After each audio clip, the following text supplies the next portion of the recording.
কাল থেকে শুরু হচ্ছে 39তম জাতীয় ব্যাডমিন্টন চ্যাম্পিয়নশিপ।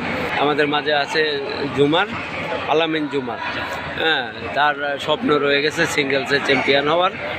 এ পর্যন্ত অনেকবারই ফাইনালিস্ট ছিল বাংলাদেশ গেমস সহ বাংলাদেশ গেমসে 3 ইভেন্টেই 3 ক্যাটাগরিতেই ফাইনালিস্ট ছিল, কিন্তু এককের আশাটা তার পূরণ হয়নি। এবার সে আশা করছে এবার চ্যাম্পিয়ন হতে পারবে। জুমার কি বলে? ইনশাআল্লাহ প্র্যাকটিস করেছি, বাকিটা আল্লাহ ভরসা। প্লাস 2 টাইমস, একবার ন্যাশনালে ফাইনাল খেলেছি, তারপর হচ্ছে বাংলাদেশ গেমসে 3 ইভেন্টে ফাইনাল খেলেছি। ইনশাআল্লাহ আশা রাখি ভালো কিছু করবো। এবার শক্ত প্রতিদ্বন্দ্বী কাকে মনে হচ্ছে?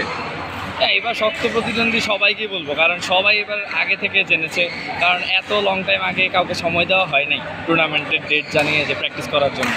সো এই জন্য ফেডারেশনকেও ধন্যবাদ যে এত আগে টুর্নামেন্টের ডেট দেওয়া, প্লাস একই ডেটে টুর্নামেন্ট হওয়া। এটা প্লেয়ারদের জন্য অনেক বড় একটা পাওয়া যে সে পারফেক্ট প্র্যাকটিস করে পারফেক্ট টাইমে সে টুর্নামেন্ট পাচ্ছে।